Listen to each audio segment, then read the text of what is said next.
queria que você falasse um pouquinho, já entrando ainda nesse bloco, a gente consegue falar um pouquinho desses bastidores desse evento que você acompanhou, né? Que reúne ainda, porque o evento continua, né? Do Banco Pactual. Queria que você falasse um pouquinho dessa questão envolvendo o Bolsonaro. Hoje há muita especulação aí de que ele foi a grande estrela do evento, do mercado financeiro, arrancou sorrisos aí da plateia. Acho que a gente podia entrar um pouquinho nessa seara e você também trazer algumas coisas que envolvem essa discussão política que a gente está tendo aqui. Vamos lá. Primeiro, por motivo de coerência, eu tenho sustentado isso aqui nos artigos do Globo e nos lugares públicos, e também no evento esse que eu participei, eu palestrei nesse evento hoje, de que, e é sempre com aquela tese de vitória, de força do establishment, né, de imposição do sistema, ou de mecanismo, como fala o Zé Padilha, e eu gosto dessa expressão também, dificilmente, aliás, representaria uma quebra, a destruição desse establishment, uma fissura na história eleitoral brasileira desde a redemocratização,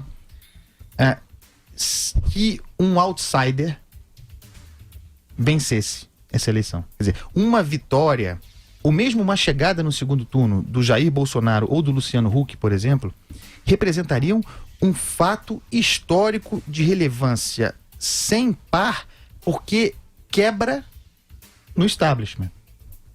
E eu não acredito que essa quebra acontecerá, né? Qual seria a possibilidade e talvez seja o sonho do Fernando Henrique, qual seria a chance do Luciano Huck na eleição de 2018? Se ele, com tudo que ele tem, com esse capital midiático e com dinheiro que não faltará, tivesse um partido como o PSDB para si, ou um PMDB, ou vá lá um DEM da vida. Só que esses partidos não existem, não são opções. Ninguém constrói um partido como esse, tendo governadores e senadores, para chegar no grande ano da vida desses caras, com dinheiro de fundo partidário, e abrir a vaga para um forasteiro. Não funciona assim. Quem se oferece é o PPS. E o PPS, sinto muito, como o PSB, como a Rede, como o PSL do Jair Bolsonaro, não tem existência, não tem capilaridade, não tem vereador, não tem prefeito, e é aí que se ganha eleição, tá? O que eu percebi nesse evento, e eu concordo com a Vera, há um desejo imaginário, uma coisa da ordem da fábula, pelo surgimento, pela ascensão de um outsider, né? Mas ali é um pessoal de negócio. O PIB brasileiro estava reunido ali, um pessoal objetivo. O que eu percebo? Interesse no Geraldo Alckmin. Tá? A minha percepção desse evento, circulando, falando, é de que o sistema financeiro está pronto para aderir à candidatura do Geraldo Alckmin. Jair Bolsonaro, nesse evento, criou-se a respeito dele, isso eu ouvi no evento, uma expectativa muito ruim, tá? De que ele fosse, como eu soube numa outra participação dele num evento do banco, do BTG Pactual, num evento Petit Comité, que não teria se saído tão bem, né? Extremamente despreparado em termos econômicos. Ontem havia essa expectativa negativa, portanto, de que fosse uma tragédia. Ele se apresentou um pouco mais preparado, um pouco mais cascorado.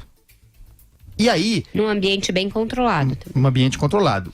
A expectativa era ruim, ele não foi mal, e não indo mal, passou no teste de ontem. Mas não foi, porque eu estava lá, não entusiasmou, não movimentou as massas, tirou algumas risadas também. Se ovacionado. E a Folha traz hoje. Não foi ovacionado, e eu diria aqui que foi ovacionado. Se tivesse sido, não foi.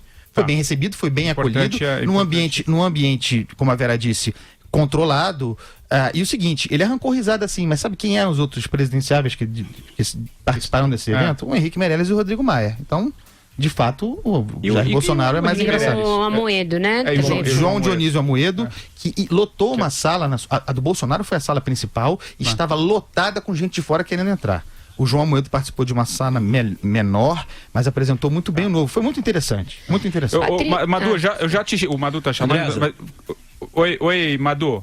Rapidamente. Vai lá, Madu, claro. Não, só um detalhe que eu colocaria para o Andreasa e para a Vera, é que é aquela questão que eu coloquei, que, olha, para governar o Brasil, você tem que saber lidar com o parlamento. Né? Aliás, em qualquer país, qualquer lugar.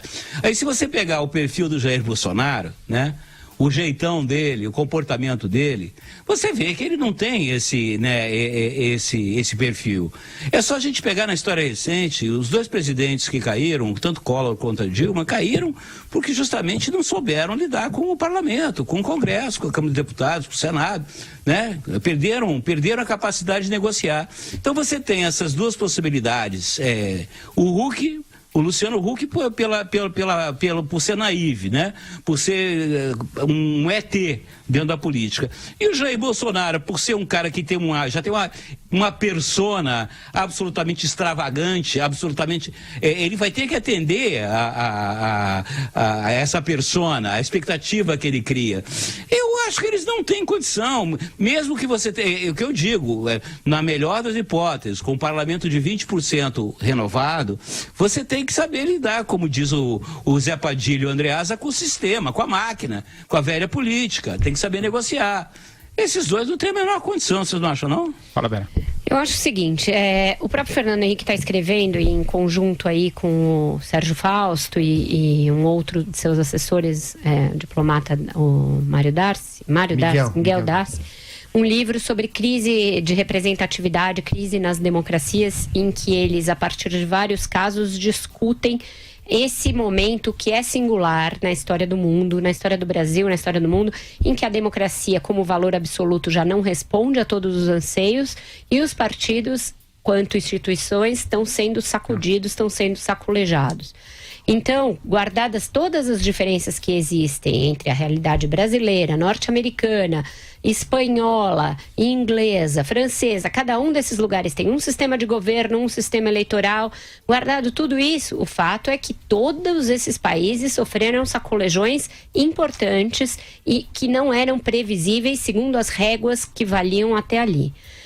Para mim não está dado que um construtor e alguém que acalme o país é o que se está procurando nesta eleição. Seria de acordo com o cânone, de acordo com a análise das últimas eleições, com a análise dessa coisa da força partidária, mas tem muitos elementos novos nesta eleição que não estavam em equações anteriores. Tem a debacle do PT, sem que tenha alguém para o lugar do Lula. Tem o PSDB totalmente perdido e totalmente desacreditado enquanto opção, enquanto partido. Você tem o PMDB no governo com um recorde de impopularidade. Então a política tradicional, apesar de ainda ter tempo de TV, de ter esses municípios, essa coisa tradicional, ela está totalmente desconectada com o eleitor. E eu acho que tem um eleitor que quer sim bagunça, quer sim barulho, quer sim um gladiador. Então, de que forma todos esses elementos vão entrar na equação e na cabeça do eleitor na hora de decisão do voto? Sinceramente, por mais que eu tenha coberto todas as eleições de 1994 até aqui, eu não tenho segurança analítica para garantir que a gente está diante de uma eleição previsível segundo o cânone tradicional da política. Não mesmo. Eu acho que um nome como o Luciano Huck pode surgir como um rastilho de pólvora e chegar a 2 dígitos nas pesquisas e se tornar uma realidade. Sem partido? Sem partido. Ele tem um programa, gente, que ele fala para uma massa todos os domingos na televisão. Nenhum outro candidato tem isso. E da noite pro dia. Da noite pro dia. Esse cara tem a Angélica, ele tem uma primeira dama bonita, ele é bonitão, ele é carismático nesse tipo de carisma, showman, aqui o Geraldo Alckmin. Ele é um showman. E é um grande comunicador. O Geraldo Alckmin não é, e ele é. O Dória, ninguém dava um tostão furado por ele. E ele saiu, tudo bem, ele tinha um partido, tudo isso. Então, eu ainda não tenho clareza quanto ao que vai prevalecer nessa eleição. A gente só precisa ter na ordem do dia, e eu entendo o que a Vera disse, e a gente pode estar diante de um cenário que a análise tradicional não capta, um cenário de ruptura desse cenário. Rompendo esse cenário, isso se torna visível. Viável. A questão partidária, no entanto, é muito importante no Brasil, ainda né? A capilaridade. quantidade de vereador que você tem, a quantidade de prefeitos, o PSDB... Eu não acho que isso é importante para uma eleição nacional. O Collor foi eleito, gente, pelo PRN. Ele tinha um monte de partidinho mas, que Vera, tinha a eleição do Collor não serve de exemplo, porque era só solitária, era só eleição presidencial. Não tinha eleição para governador, não tinha eleição para senador, nem para deputados. E também não havia uma memória, mapas recentes de eleição. Era a primeira eleição depois de muito tempo. Então, ela não serve muito nesse sentido. Concordo com você, mas não seria inédito. Não seria inédito que alguém por um partido pequeno, a partir do momento de se consolidar nas pesquisas, começar a aglutinar um monte de partido em torno dele, entendeu? Um PR, um PSD, são partidos que não têm compromisso ideológico nenhum. PTB, eles vão atrás do cheiro do poder. Eu não sei. Eu acho que essa é a dúvida que o Geraldo... Esse é o Rubicão que o Geraldo Alckmin tem que atravessar. Sim. Se mostrar alguém com cheiro de poder.